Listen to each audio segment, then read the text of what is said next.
I am Maricel Presilla, and I am a culinary historian, but believe it or not, I began my life as an academic at New York University. I graduated in 1989. I worked with a very famous medievalist, Norman Cantor, who was my mentor. And I'm basically the product of the history department at New York University. Besides being a graduate student there, doing my thesis, I was also a teacher there. So I was an adjunct.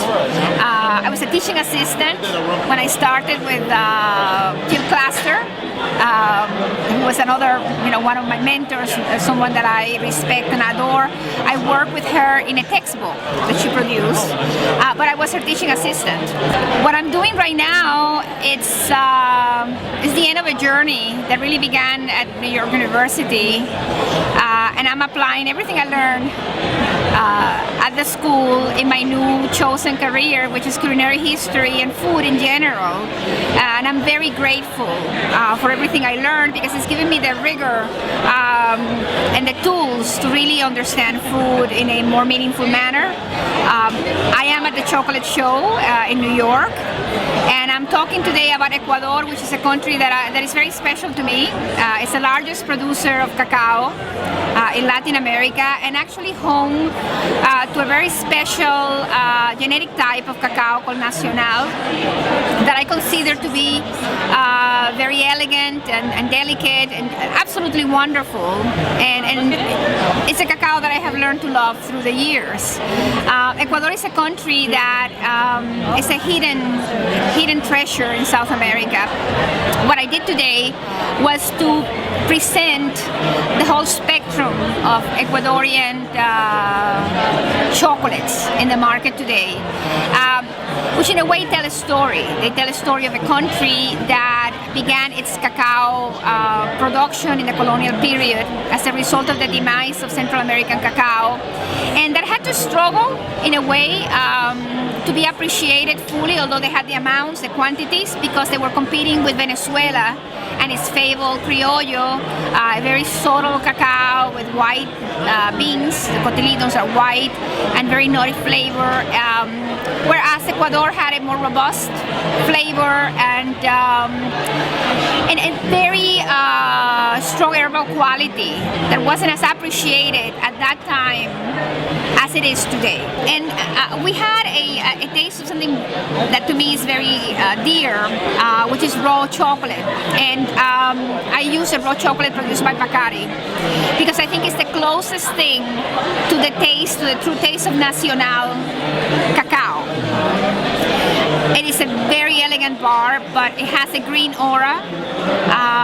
You feel that you are in a pine forest when you take a bite and you let it melt on your tongue the way you should taste chocolate, slow motion. You feel as if you had put a pine needle in your mouth.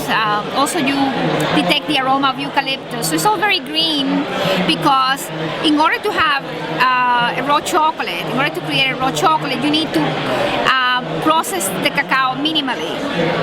The fermentation should be at low temperatures, no roasting. Even when you're conching, you have to be careful that the temperature is not very high. So everything conspires to protect the levels of flavonols in the cacao and to protect the inherent flavor of the bean. I was a very popular teacher in NYU. You can go back to the records, the evaluations. I was very popular, and because I believe in multimedia presentation, so in a way I was ahead of my time.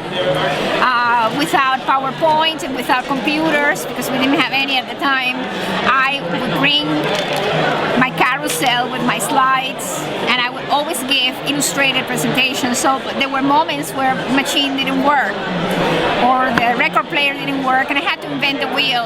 And so it happened to me this time because I had requested a projector. I wanted to do a PowerPoint. I had created a wonderful PowerPoint of my travels to Ecuador, and like a minute before getting into my car, I get an email saying we cannot have a PowerPoint presentation. So I had to create this presentation at the last minute, and lucky for me,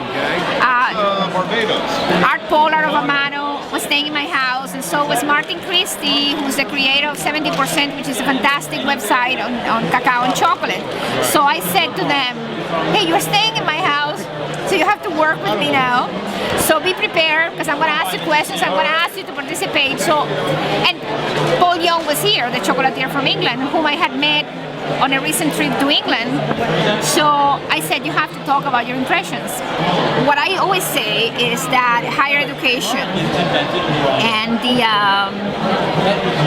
the things that I learned at NYU gave me the strength and gave me the confidence to just do anything that I wanted to do, because it gave me the tools and it gave me the security and the confidence to stand up in front of an audience and speak and speak properly, and at the same time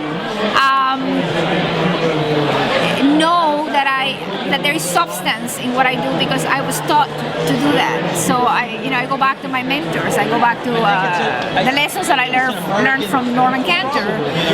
He was a great believer in using history for a number of other things.